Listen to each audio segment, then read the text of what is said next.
परभणी जिल्ह्यातील जिंतूर तालुक्यातील जिल्हा परिषद पंचायत समितीच्या निवडणुकीचे प्रचार जोमाने सुरू आहे. आज आपण जिंतूर तालुक्यातील सर्वात महत्त्वाचा सर्कल म्हणून ज्या सर्कलची ओळख आहे, कारण यंदा परभणी जिल्हा परिषदेचं अध्यक्षपद हा SC कॅटेगरीला राखीव सोडण्यात आल्यामुळे या सांघिक महासाच्या जागेकडे सर्वांचे लक्ष लागलेले. दरम्यान या ठिकाणी जिल्हा परिषद सदस्य पदासाठी भाजपकडून अधिकृत उमेदवारी देण्यात आलेले उमेदवार आपल्या सोबत आहेत, त्यांच्याशी आपण संवाद साधणार आहोत. नमस्कार, मी विजय कुमार देवदास वाकळे, माजी जिल्हा परिषद सदस्य, माजी पंचायत समिती सदस्य तथा सांघिक महासा उपसरपंच. या सांघिक महासा सर्कलचे जिल्हा परिषद गटाचे उमेदवार म्हणून माझी पत्नी सो लता विजयकुमार वाकळे यांना आमचे जिल्ह्याचे लाडके नेते, आमचे हृदयस्थान माननीय रामप्रसादजी बोर्डीकर तथा या जिल्ह्याच्या पालकमंत्री, महाराष्ट्र राज्याच्या राज्यमंत्री सो मेघना दिदी साकोरे बोर्डीकर यांनी माझ्यावर विश्वास टाकून मला जी संधी दिली, त्या संधीचं सोनं करण्याचा प्रयत्न मी 100% करेल. आणि या सर्कलमध्ये मी ही लढत दुसऱ्या वेळेस लढत आहे. पहिल्यांदा मी लढलो होतो, त्यावेळेस माझ्या विरोधी पार्टीचे जे आज कोणी उमेदवार उभा आहे त्याला 1,500 मतांनी पाडलं होतं, आणि आता त्याला 3,000 मतांनी पाडण्याचा माझा संकल्प आहे. या सांघिक महासा सर्कल मधील जनतेला माहित आहे की काम करणारा व्यक्ती कोण आहे. माझ्या तिकिटासाठी मी स्वतः या सर्कलमध्ये उभा राहणार नव्हतो, कारण की माझी तब्येत बरोबर नसल्यामुळे मी हॉस्पिटलमध्ये ऍडमिट होतो. परंतु सर्कलचे काही लोकांची इच्छा होती की आपल्या सर्कलचाच उमेदवार असला पाहिजेत, आणि तो म्हणजे विजय वाकळेच असला पाहिजे. त्याचं कारण म्हणजे कशामुळं की लोकांचे कामं झाले पाहिजेत. जनतेशी नाळ बांधलेला माणूस मी आहे, म्हणून लोकांनी माझी शिफारस माझ्या माघारीच केली आणि मला माननीय बोर्डीकर साहेब आणि सो मेघना दिदी बोर्डीकर साकोरे यांनी जिल्हा परिषदेची जिम्मेदारी सोपवली. माझ्या समोर जे जिल्हा परिषद उभे आहेत ते धनदांगडे उमेदवार आहेत, आणि माझी परिस्थिती सर्वसामान्य. माझं आज बी पंचायत समिती सदस्य असून, जिल्हा परिषद सदस्य असून, उपसरपंच असून माझं घर पत्रातच आहे. तुम्ही पाहू शकता पत्रकार साहेब, पत्राचं घर म्हणजे आम्ही जनतेसाठीच काम केलेलं, आम्ही स्वतःसाठी काहीच केलेलं नाही. स्वतःसाठी केले असेल आमचे जिंतूर परभणीला बंगले असते. आम्ही विकल्या जाणारे लोक नाहीत, आम्ही स्वार्थी लोक नाहीत. आम्हाला वाटतं आमच्याकडून जनतेने आमच्यावर विश्वास टाकला तर जनतेचे आमच्याकडून काहीतरी कामं झाली पाहिजेत. मी वेगवेगळ्या रूपामध्ये जनतेचे कामं केलेले आहेत. येलदरी क्या, मुरुमखेडा, किनी, मानकेश्वर असू द्या, इथल्या मी 200 ते 300 पगारी मंजूर केल्या. संजय गांधी निराधार असू द्या, विधवा असू द्या, अशा अनेक प्रकारचे कामं मी केलेले आहेत. आणि त्यांच्या कोणाही बेलदरीमध्ये हे कामं करत असताना त्यांनी 10 रुपयाची अपेक्षा केली का?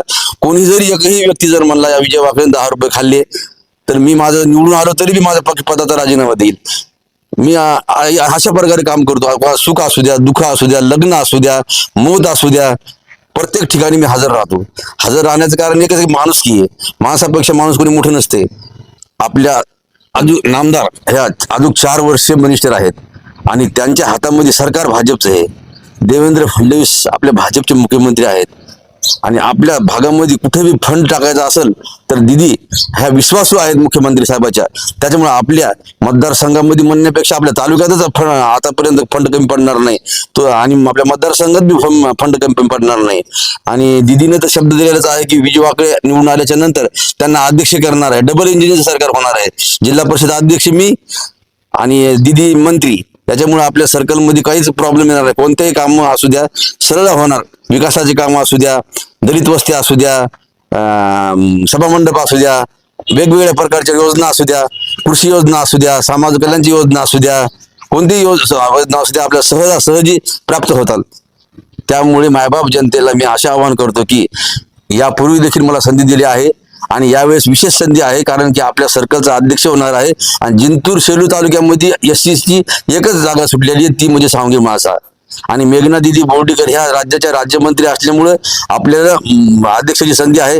त्यामुळे जनतेला अशी विनंती करतो मी की मतरूपी आशीर्वाद देऊन विजयी करा. आणि कमळाचे 2 बटन दाबायचे. जिल्हा परिषदला कमळाचं बटन दाबायचं, आणि पंचायत समितीला एक कमळाचं बटन दाबायचं. ही विनंती करतो, कळकळीची विनंती करतो आहे. ही निवडणूक ही जनशक्ती विरुद्ध धनशक्ती आहे, आणि याच्यामध्ये जनशक्तीचाच विजय होत असतो हे सर्वांना माहिती आहे. त्याच्यामुळे मतदारांनी मतदारूपी आशीर्वाद द्यावे ही नम्र विनंती.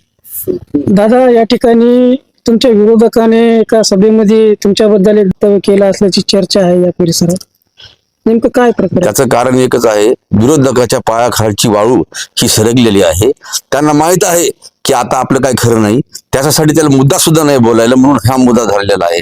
अहो, बिमाऱ्याचं काय असतं, कोणी बिमार होऊ शकते, कोण बिमार होऊ शकत नाही सांग, कोणी लिहिलेलं आहे का मी बिमार होऊ शकत नाही म्हणून, त्याला कोण चॅलेंज करणार आहे? असं म्हणू नये कोणी, आम्हाला बी याच्यापेक्षा जास्त बोलता येते, पण आम्ही बोलणार नाही, कारण की आमची संस्कृती तशी नाही. आमची संस्कृती चांगली आहे, आम्ही संस्कारी लोक आहेत. अरे तर राजकारणासाठी काही बी बोलतात काय, आम्हाला शिवा देता येतात, आम्हाला रोडवर येता येते, आम्ही बी काही करू शकतो, पण आम्ही करणार नाही, कारण की आमच्या वडिलांना संस्कृती अशी दिलेली आहे, कोणाचं नुकसान करायचं नाही आणि कोणाला वाईट बोलायचं नाही. पण तुम्ही असं कशामुळे बोलाल, कारण तुमच्या पायाखालची वाळू सरकली. तुम्हाला माहिती आहे आपलं डिपॉझिट सुद्धा गोल होणार आहे. एवढे मोठे तुम्ही राहिलेले माणसं, समाज कल्याण सभापती राहिलेले माणसं, सर्वसामान्य गरीब घरचा माणूस जर इतकी टक्कर असेल, त्याचा अर्थ समजून घ्यायचा, सगळ्या जनतेने समजून घ्यायचा. याचं कारण काय बाबा एवढ्या खालच्या लेवलवर बोलायला आहे? याचं कारण तेवढंच असू शकतं की त्याच्या पायाखालची, आम्ही जरी कोणा 10 रुपये खाल्ले नाही, तुम्ही लोकांचे रक्त पिले, चांगल्या लोकांकडून पैसे घेतले, लाख 2 लाख 5 लाख रुपये नोकरी लावतो म्हणून, नोकरीचं आम्हीच देऊन तुम्ही 2 5 लाख रुपये घेतले आणि ते लोक यजबार झाले, आज बेजार आहेत. हे जिंतूर नाही, परभणी जिल्ह्याला माहित आहे. असं कशामुळं? असं नसतं. आणि तुम्हाला सत्तेची लालच एवढी कशी काय? आम्हाला म्हणता अरे तुमची बायको नगरसेवक, तुम्ही मार्केट कमिटीचे सदस्य आहे, आता दुसरी बायको तुम्हाला जिल्हा परिषद निवडून अध्यक्ष करायची, करा ना, आणा निवडून अध्यक्ष करा, कोण नाही म्हणाले, पण असा अपप्रचार करू नका. जनता खूप हुशार आहे, जनतेला सगळं माहिती काय आहे. तुमच्यासारखे चोर नाहीत आम्ही माझं रक्त पित नाहीत, तुम्ही रक्त पिणारे लोक येतात. विरोधक आहे तर तू विरोधक बी नाही, मी बी विरोधक नाही, आमच्या पत्नी आहेत दोघांच्या बी. पण माझ्यावर काही विनाकारण ते ब्लेम लावत असेल तर लावू द्या, चालते.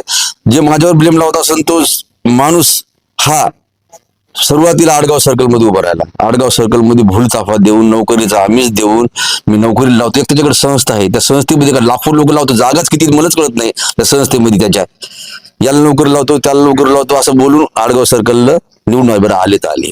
आडगाव सर्कल मध्ये नंतर फिरलेच नाही. फिरले असे इकडचे लोक सावंगी मासा सर्कल मधून प्रचार करायला, बाबा याला निवडून येऊ देऊ नका, काही करा पण या चोराला निवडून येऊ देऊ नका. ते झालं, जाऊ द्या. चिखलठाणा सर्कलला गेले. चिखलठाणा सर्कलला माऊली म्हणून देवगाव फाट्यावर माऊलीचे हॉटेल आहे बघा, ते पंचायत समिती सहकारी होते याचे.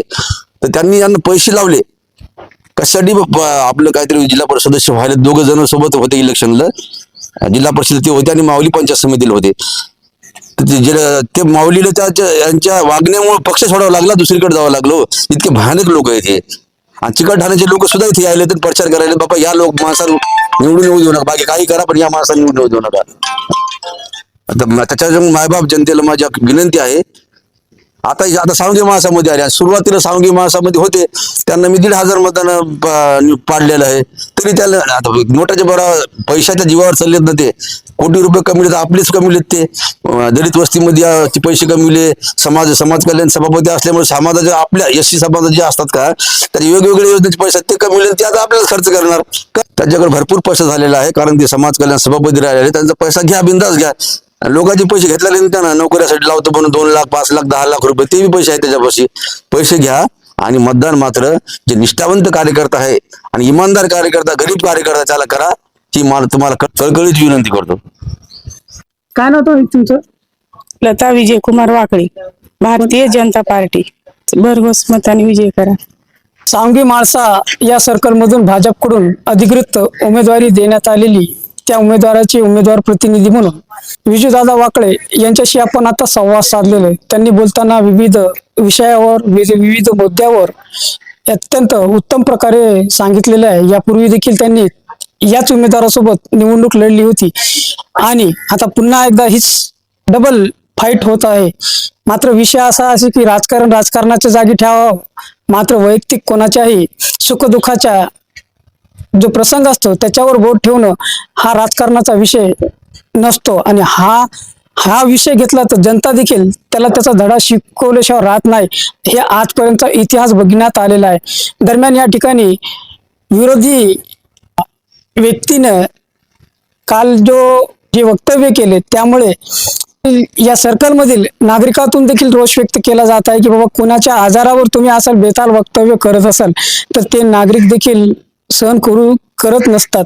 कारण काय असेल तर ज्यावेळेस पण माणसाला आजार येतो हा काय जाणून बुजून येत नसतो, माणूस परेशान असतो. अशा अवस्थेतून माणूस निघून आता प्रचाराला निघाला आणि त्याबद्दल जर तुम्ही असं बेताल वक्तव्य करत असाल तर या सर्कलमधील नागरिक देखील या बेताल वक्तव्यावर निषेध व्यक्त करत आहे. विषय हाच आहे की या सर्कलमध्ये सध्या घडीला जिल्हा परिषदच्या या निवडणुकीच्या दरम्यान भाजप पक्ष, राष्ट्रवादी काँग्रेस पक्ष आणि काँग्रेस पक्ष या तिघांमध्ये तिरंगी लढत होत असल्याचे चित्र पाहावयास मिळत आहे. दरम्यान येणाऱ्या 9 फेब्रुवारी रोजी मतरूपी या सर्कलची जनता कोणाला मतरूपी कौल देऊन निवडून आणते हे बघणे महत्वाचे ठरेल. जिंतूर 6 न्यूज चॅनलची बातमी आवडल्यास लाईक करा, शेअर करा, कमेंट्स करा, सबस्क्राईब करा. जिंतूर 6 न्यूज चॅनलसाठी माझे सहकारी पत्रकार मित्र सचिन रायपात्रवारसह मी शेख अलीम, जिंतूर, परभणी. धन्यवाद.